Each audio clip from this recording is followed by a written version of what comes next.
the weather conditions are absolutely perfect.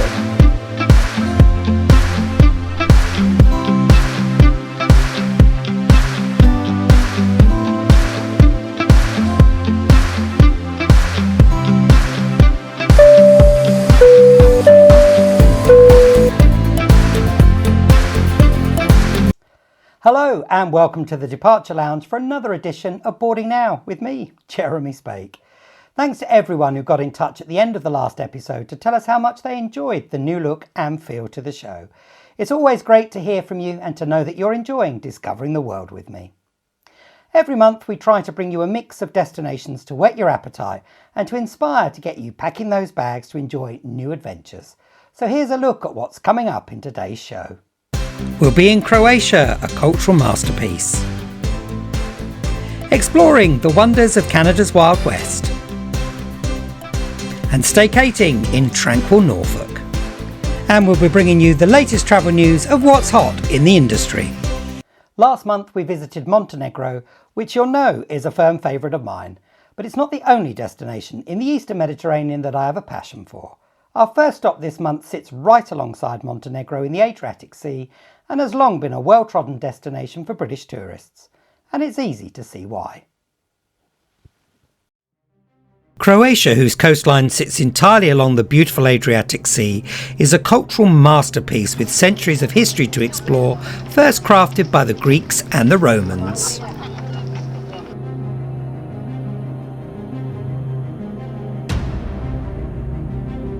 Split is the second largest city in Croatia after Zagreb and a mecca for tourists who flock to enjoy its historic centre, which dates back to the 3rd century, having been established by the Greeks.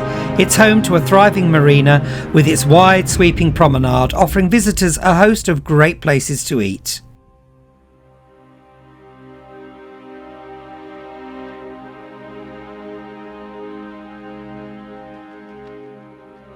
The city was once part of the Republic of Venice and, like the surrounding villages, has a very Italian feel about it.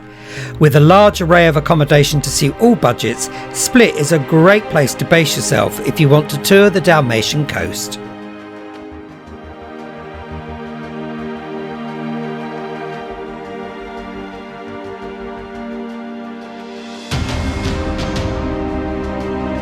Ličko-Senj is the largest county in Croatia, although one of its least prosperous. From a personal point of view, I think the scenery with its lakes, waterfalls and forests at Plavitska make the trip inland well worth it, especially if you enjoy hiking and being at one with nature.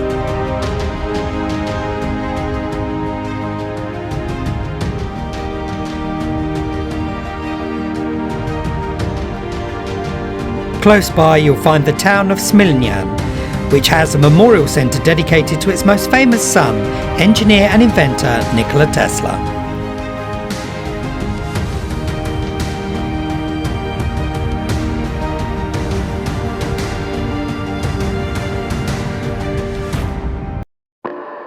Located on the Pannonian Plain in the east of the country, you'll find the county of Slavonia, where traditions are as strong today as they were centuries ago. The first settlers arrived in the region in the Middle Ages, and it offers the visitor a very different side to Croatia. The town of Ilok sits on the Fruška Gora hill overlooking the mighty Danube and is home to a 15th century castle and Franciscan monastery.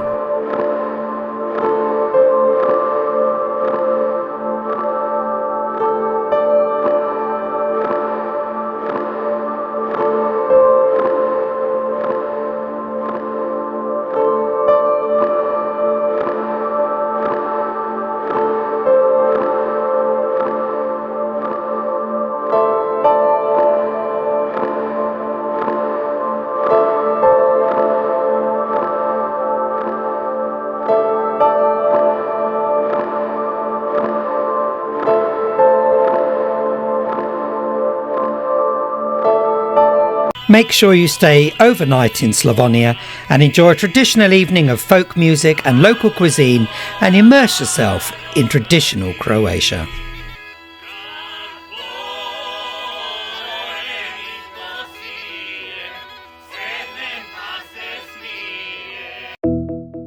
Dubrovnik, historically known as Ragusa, is the most southerly point of Croatia's sprawling coastline and is one of the most popular tourist destinations in the Mediterranean, so be prepared to rub shoulders with lots of other tourists. A stroll along the top of the city walls is a must, but be warned it's uneven and steep in places, so sandals are not recommended, never mind what the Romans wore. You'll also benefit from having a bottle of water with you, as it can get very, very hot.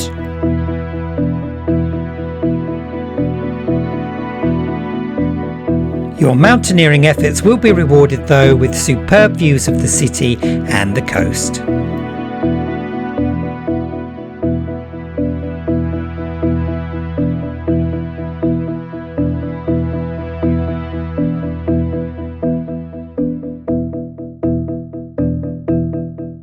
As you might expect, there's an abundance of ways to enjoy being on the water in Croatia, and Dubrovnik certainly has its fair share of options, to include kayak tours, windsurfing and powerboat rental.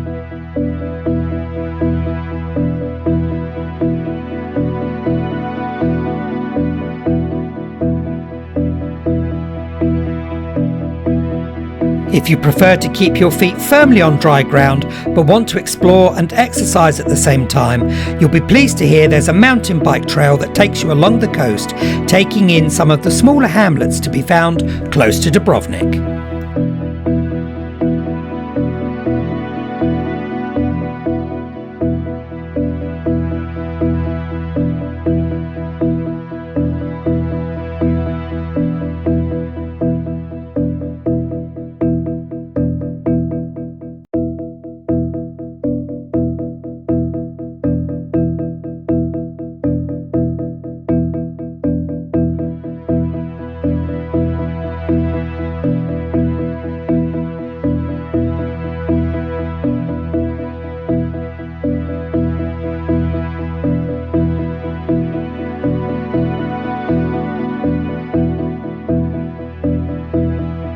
Zagreb is Croatia's capital as well as its largest city.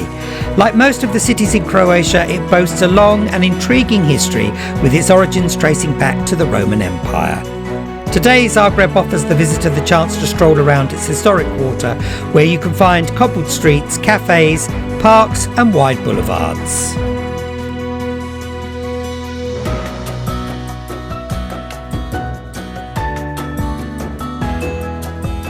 Zagreb would be complete without a wander around the Gradec or Gornji Grad upper town, where you'll find the Loršćak Tower, built in the 13th century to protect the southern gate to the city.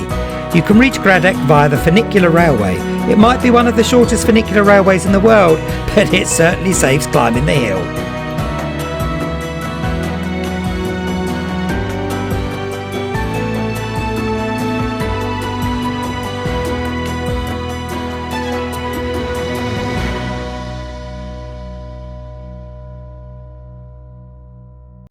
Zadar is my personal favourite, as it's generally less busy than its bigger rivals of Split and Dubrovnik, and yet still offers a wealth of history to explore, as well as great cafes and restaurants to enjoy. Zadar is in fact the oldest continuously inhabited city in Croatia.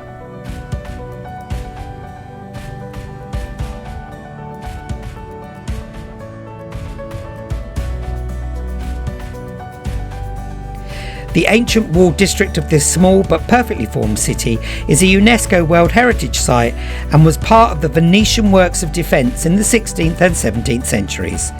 So as you stroll around its streets, you'll find yourself being whisked back in time.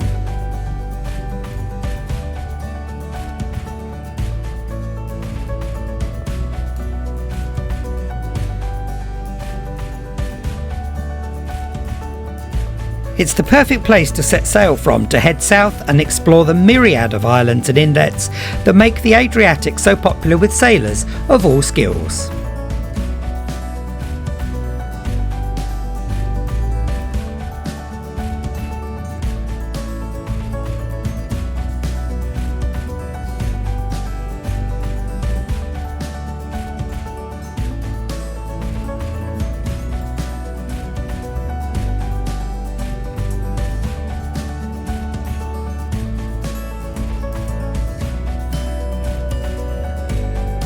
Croatia is definitely a country to fall in love with. They've even got islands shaped like hearts.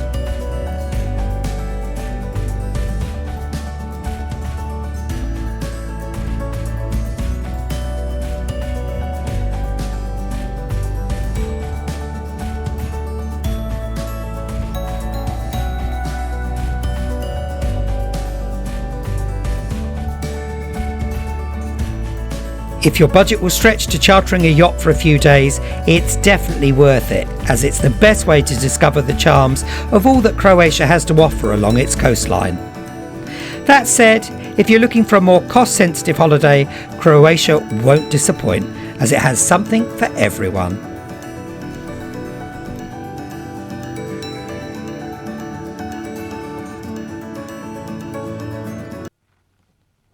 As you can see, Croatia has a lot more than just beaches to enjoy, and hopefully I've managed to make you curious to want to explore it for yourselves.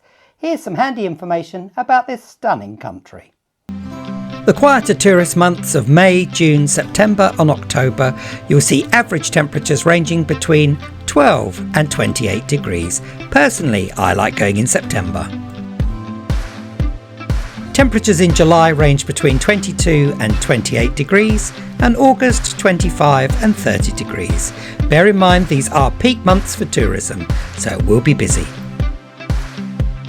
You'll need euros in Croatia, and as ever, your debit and credit cards are widely accepted in the tourist destinations. If you really want to get to see as much of Croatia as possible, I'd highly recommend hiring a car.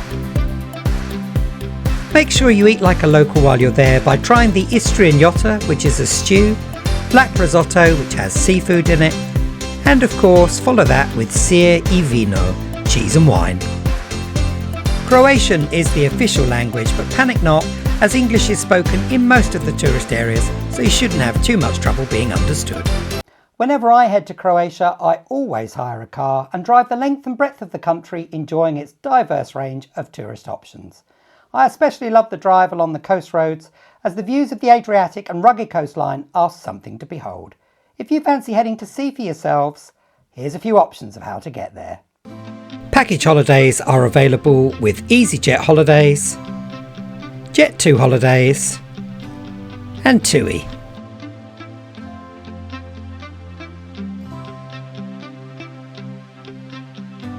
Direct flights from the UK are available with British Airways, Croatia Airlines, EasyJet,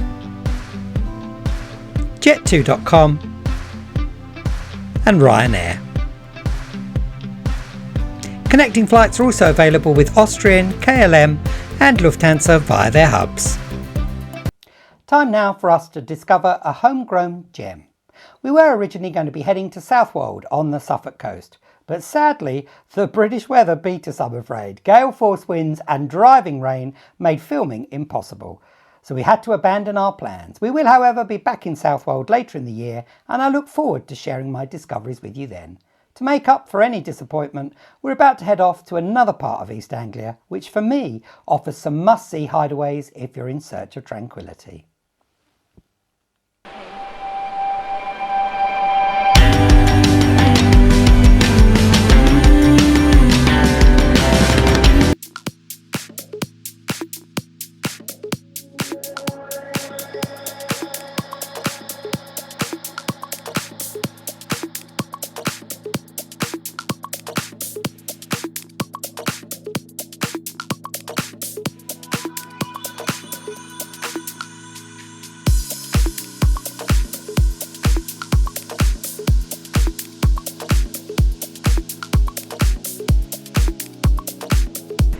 You could be forgiven for thinking that I've come to Scandinavia for this particular staycation, but then it wouldn't be a staycation, would it? No, I'm here on the North Norfolk coast, and this is part of the Holcombe estate, and I'm heading now out to the beach.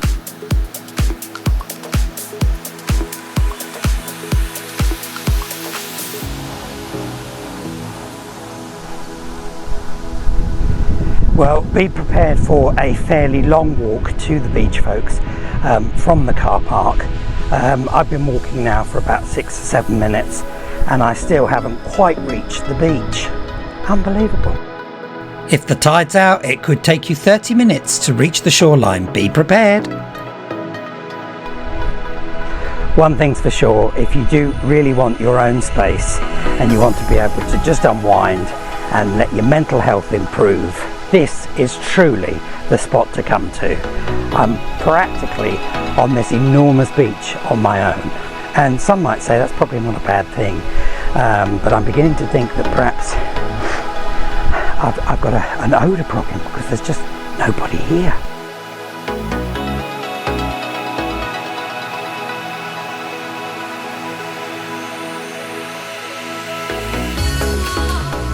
In my book, this is absolutely perfect, and most definitely a hidden treasure.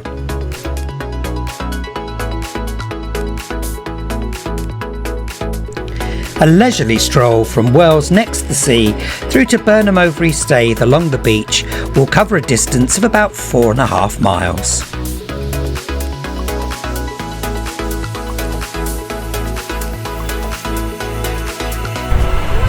What's the water like?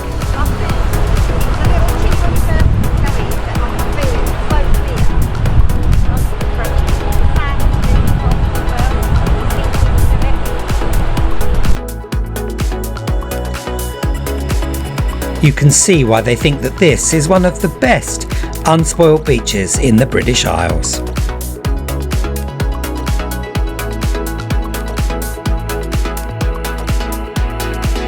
My next stop is just a short drive along the coast from Holkham, and it's Felbrick Hall, the 17th century English country house managed by the National Trust. The Jacobean mansion sits in approximately 1,760 acres of parkland, making it an ideal place to go for a walk. I was joined for a stroll around the grounds of Felbrick Hall by my brother-in-law, and he brought my favourite friend, yes, my beagle hound, Gorby.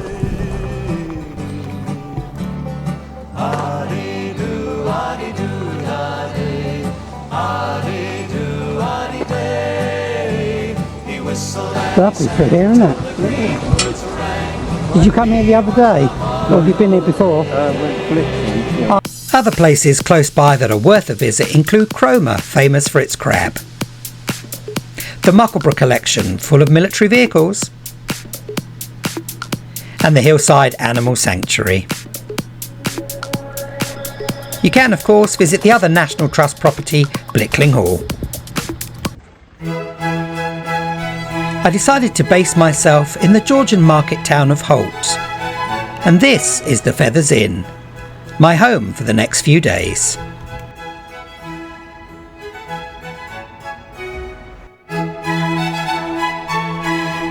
The pub has recently been renovated and offers outstanding accommodation and really great service.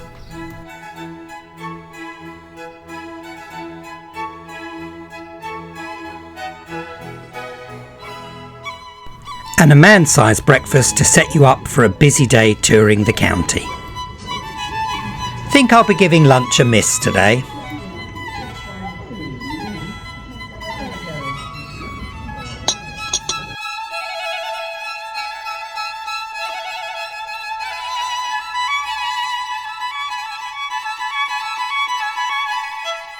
So if you are looking for somewhere slightly quieter to rest your weary head, I can highly recommend the coastal village of Blakeney. It is a typical example of a Norfolk coastal village, well worth a visit. Fans of self-catering won't be disappointed in Blakeney, as there is a huge range to choose from.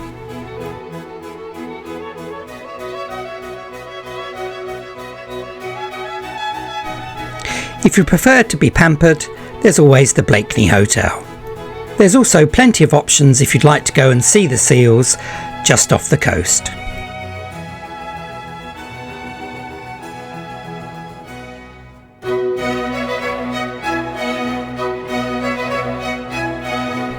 My next stop is the seaside town of Sheringham, just 9 miles from Blakeney along the coastal road.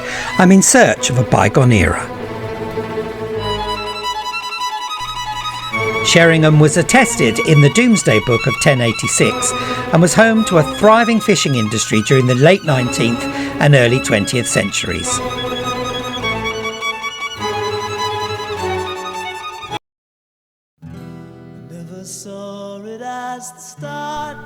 The poppies are a sign that I've found the location I've been looking for. Yes, the North Norfolk Railway, lovingly known as the Poppy Line. Blowing up the dust in the room where I forgot. I laid my plans in solid rock. The North Norfolk Railway is part of the former Melton Constable to Cromer Beach branch line of the Midland and Great Northern Joint Railway. It was constructed by William Marriott in 1887.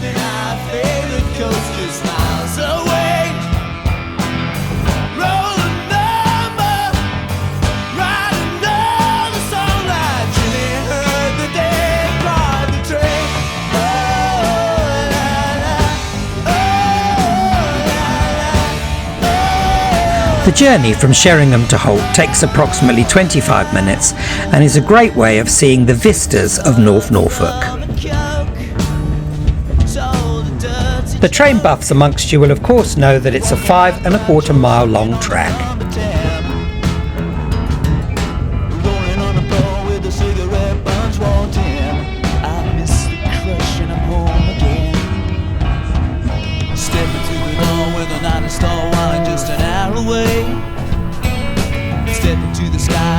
Each of the line stations is dedicated to a particular era. I'm just pulling into Holt, which is just how it was in 1936.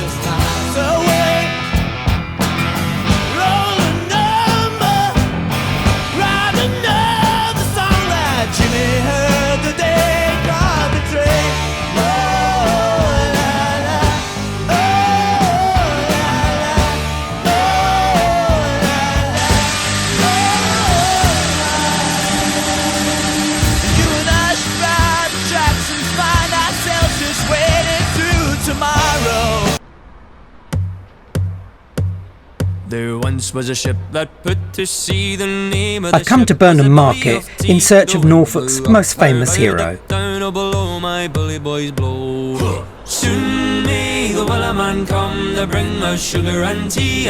In 2022, Burnham Market was rated among the top 20 most beautiful villages in the United Kingdom and Ireland.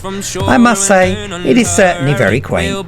The captain called all hands and swore he'd take that whale in tow. Soon may the wellerman come to bring us sugar and tea and rum. One day when the tonguing is Ah, there he is. Well, at least an effigy of him.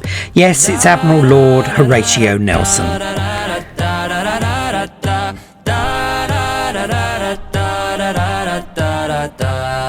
Britain's most famous admiral was born close to here on the 29th of September 1758. So this is a staycation. The sun is shining. I've just got to. Sorry folks. One day when the tonguing is done, we'll take our leave and go. Delicious. No will was freed, the captain's mind was not of greed, and he belonged. Nelson's birthplace is located a short distance from Burnham Market in the tiny hamlet of Burnham Thorpe. Bring us sugar and tea and rum. One day when the tonguing is done, we'll take our leave and go. Da da da da da da da da da da da da da. For 40 days sometimes the landscape just stops you in your tracks. Once more, all boats were lost, there were only 4, but still that will did go. Soon may the wellerman come to bring us sugar and tea and rum. One day when the tonguing is done, we'll take our leave and go. What a spectacular way for me to end my tour, albeit whistle stop, of North Norfolk. Says regular call to encourage the captain, crew and all. Soon may the wellerman come. Believe it or not, it's very rare for beaches at Holkham to be crowded. In fact, one of the busiest times of the year is when the household cavalry take their summer break and give their horses some well-earned rest on the North Norfolk coast. If you've never been and are now itching to find your own slice of tranquility, here's how to get there. Greater Anglia offer services via Norwich to Sheringham, where, if you choose to, you can transfer to the Poppy Line and travel by steam to Hull. What a fantastic idea.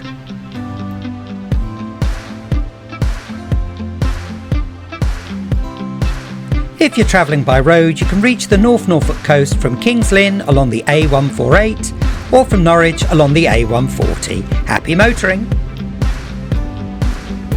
Time now for some travel news. Welsh travellers will be able to enjoy direct services between Cardiff and the Icelandic capital Reykjavik for a limited period of 6 weeks starting on the 10th of October, thanks to Play Airlines. The Icelandic low-cost carrier has decided to offer the first ever direct flights between the two capitals to coincide with the half-term school break and an international football match between Wales and Iceland. There are some great fares available on the twice-weekly services to Reykjavik, and for those interested in travelling a bit further with Play to destinations in North America, you'll also find a bargain or two. Who knows? If it's successful, Play may decide to return in 2025 and make the service a more permanent offering, which would be great news for Cardiff Airport and the people of Wales. Norse Airlines are entering the South African market for the first time from the start of the winter timetable, when they will be introducing thrice-weekly flights from Gatwick to Cape Town. The evening flights will be departing London on Mondays, Wednesdays and Saturdays, returning from the Cape the following day. Fares in economy start from just $499 return, and for those wanting an enhanced service, you'll be able to pick yourself up a bargain in premium economy with fares starting from $1,199 return. I suspect we'll see some competitive fares being offered by British Airways and Virgin Atlantic on their Cape Town services in response to Norse entering the fray.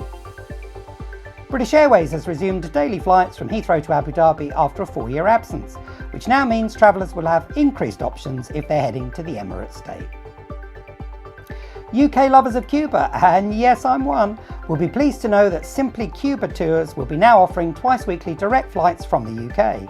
The holiday island of Cayo Coco will enjoy once-weekly service from Gatwick on Mondays starting on the 5th of May, and Manchester will be connected with the beach resort of Holguin on Fridays from the 10th of May. The Cuban tour specialist is delighted to be offering the only direct services to Cuba from the UK, and I'm sure that these will prove very popular, as Cuba has always been a destination loved by the British. Sadly, rail travellers in the UK are set for more misery this summer, as the rail drivers' union ASLEF has announced additional strike dates, as well as a ban on overtime, which will certainly have an impact on train schedules. Travellers are recommended to check their travel plans in advance via their rail operator's website and to avoid, where possible, journeys on strike days. Good advice there. ABTA, the Association of British Travel Agents, has issued a warning to travellers tempted to head abroad without insurance to think again, as sharp rises in overseas medical costs, especially in the event of emergencies, may leave those uninsured wishing they'd arranged cover. Put simply, folks, as much as you may think you're not going to need any insurance to go with your cheap flights to the sun, my advice is to get covered, as you never know what's around the corner, and with ambulance flights from Europe to the UK costing an average of between £25,000 and £30,000, you'll be glad you heeded my advice. That's all the travel news for now, but I'll be bringing you more news from the industry in the next show. Don't forget, my weekly podcast, On Air with Jezza, is available every Sunday via your favourite streaming platform, Amazon Music, Apple Podcast, YouTube and Spotify. On Air is packed full of great music chosen by you, as well as topical chat about what's been happening around the world, as well as me on my old soapbox having a whinge about the odd thing or two that's driving me mad. So hopefully you'll be able to join me every Sunday. Our final stop this month sees us heading all the way to the Pacific Ocean in search of Canada's Wild West. British Columbia is situated between the Pacific Ocean and the Rocky Mountains and has a diverse geography with rugged landscapes that include rocky coastlines, sandy beaches, forests, lakes, mountains, inland deserts and grassy plains. You'll also find the cosmopolitan settlements of Victoria and Vancouver, so it's not all rugged outdoor experiences.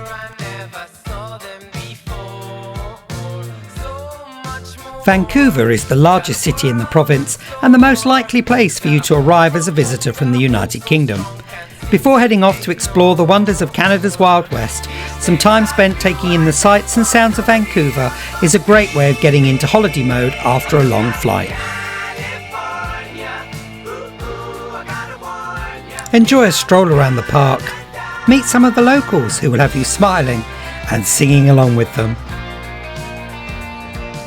and immerse your senses in the markets and the cafes as you de-stress from the daily grind.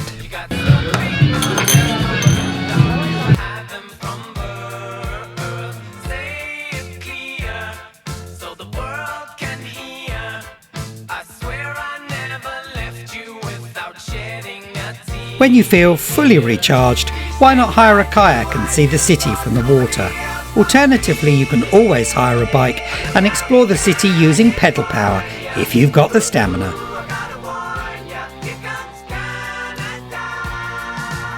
One way to enjoy the wonders of British Columbia is on board the Rocky Mountaineer train. There are several routes to choose from, varying in length and duration. Regardless of which route you select, you'll be guaranteed outstanding scenery, great hospitality and mouth-watering dishes. The train offers 2 levels of service, which is determined by the type of carriage you choose to travel in. Silverleaf offers a single-level glass dome coach with outdoor observation area and meals served at your seat. For elevated views of the Rockies, you'll need to book the Goldleaf service, as this offers bi-level glass dome coaches and an enlarged observation area and enhanced meals once again served at your seat. But the string's already broken and it doesn't really care. Both levels of service include commentary from the on-train hosts, who will regale you with their tales from along the track as you take in the breathtaking views of the Canadian wilderness, once home to the Gold Rush prospectors. Shadow from the starlight is softer than a lullaby. Rocky Mountain High, Rocky Mountain High.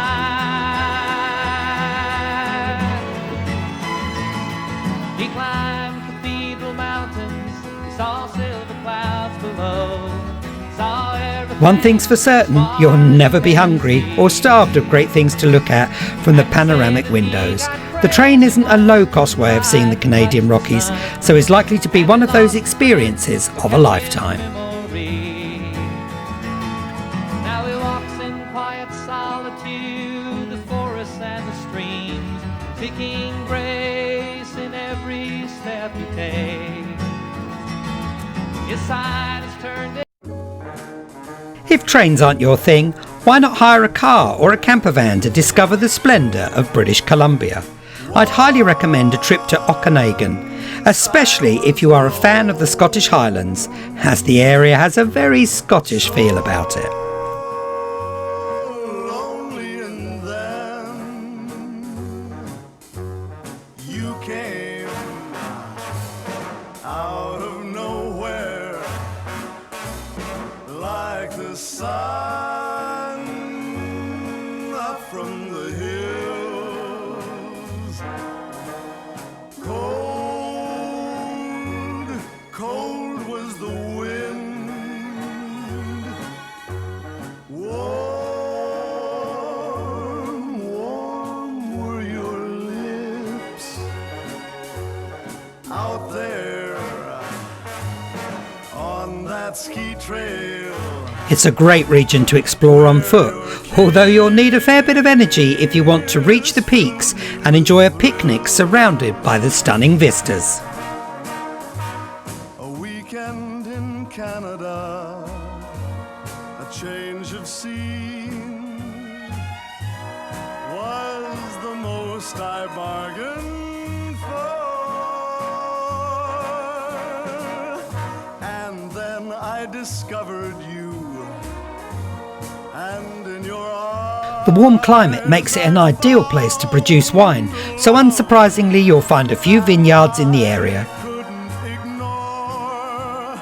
Down, down came the sun.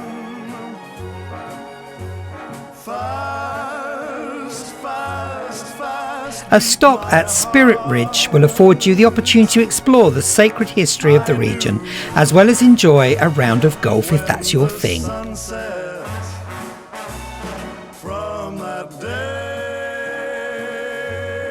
we'd never ever. Surely it would be rude not to try a glass or two of the local vino.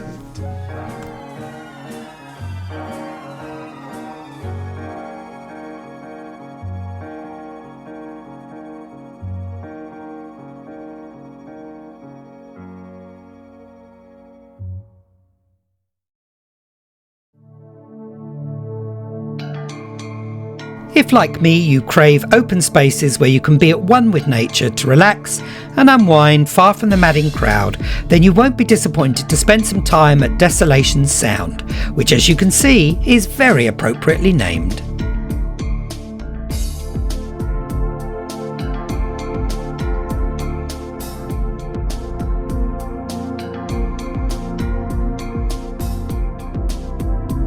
The Sound is home to a number of nature parks to include the Desolation Sound Marine Provincial Park and the Malaspina Provincial Park, as well as a series of islands which create an array of inlets and coves to explore either from the air or maybe even the water.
Hire a log cabin and immerse yourself in the Canadian wilderness.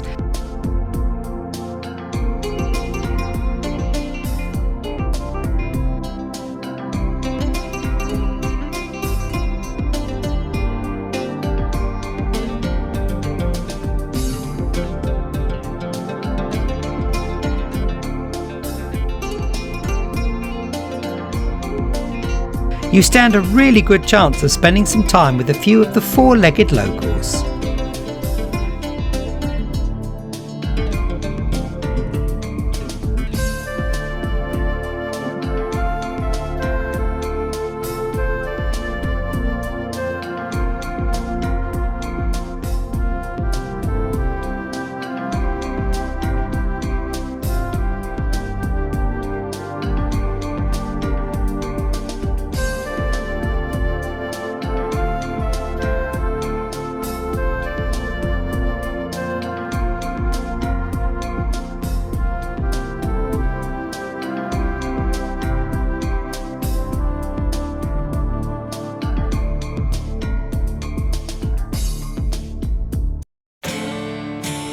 British Columbia's capital and situated on Victoria Island, Victoria offers the visitor all the trappings of a modern city.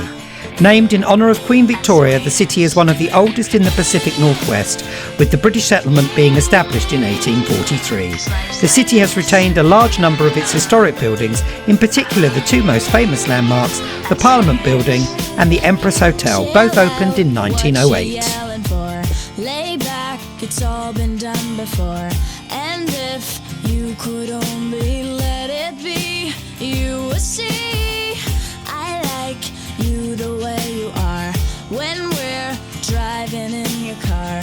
And the city's Chinatown is the second oldest in North America, being pipped to the top spot by San Francisco. A stroll around the narrow streets bedecked in Chinese lanterns will have you feeling like you're in Shanghai during the 1930s.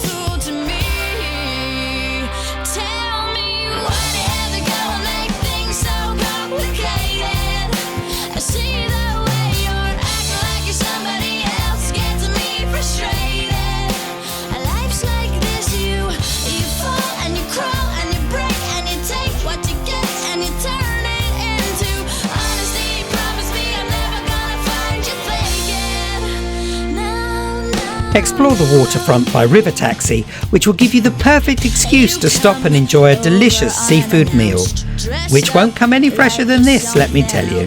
Where you are and where it's at, you see, you make me laugh out when you strike your pose. Take off all your preppy clothes. You know You're not fooling anyone when you become somebody else and everyone else. You're watching your back like you can't relax. You're trying to be cool, you look like a fool to me.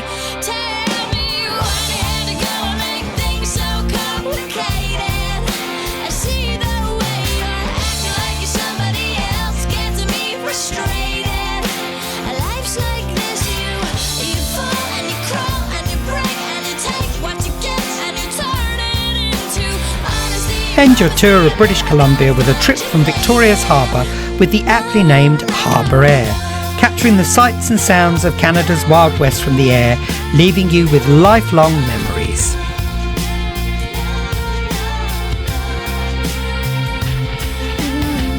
Chill out, what she yelling for? Lay back, it's all been done before. The scenery in British Columbia is up there with the best, and in my humble opinion, does have a bit of a Scottish feel about it, do you think?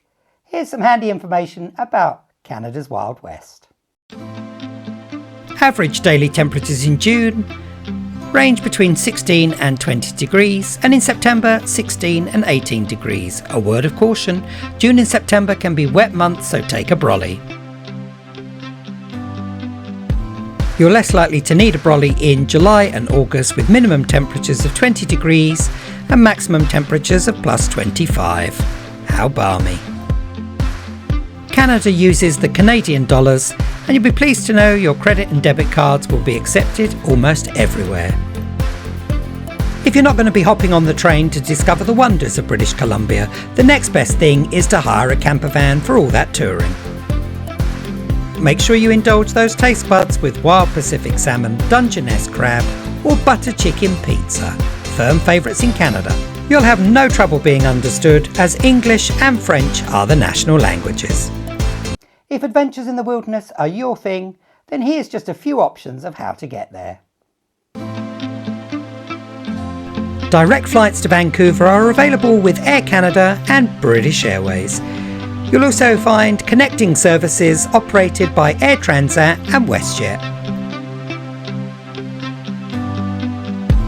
Package holidays are available with Canadian Sky, Freedom Destinations, Kuoni and Page & Moy. As destinations go, British Columbia isn't going to be the cheapest you'll ever visit, but there are some bargains to be had, so good luck in your hunt for a deal that's right for you. Now let's take a quick look at what's coming up in the next show. We'll be finding out what's on offer in the Baltic Republic of Lithuania.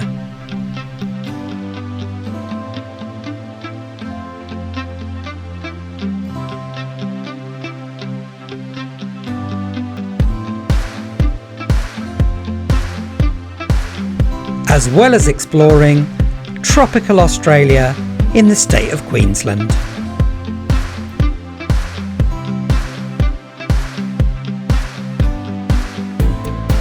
And we'll be spending a busy day in Britain's first city, Colchester.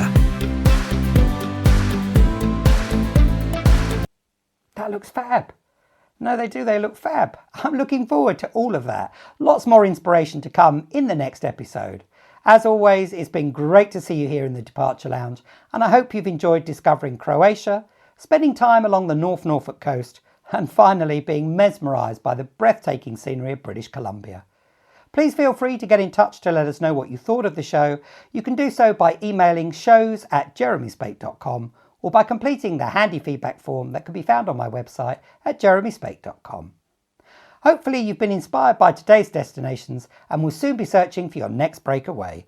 I look forward to sharing more great places to visit with you next month, and in the meantime, remember to stay safe. I'll see you very soon. Don't forget to subscribe to the channel and become a priority viewer. We do love a bit of priority.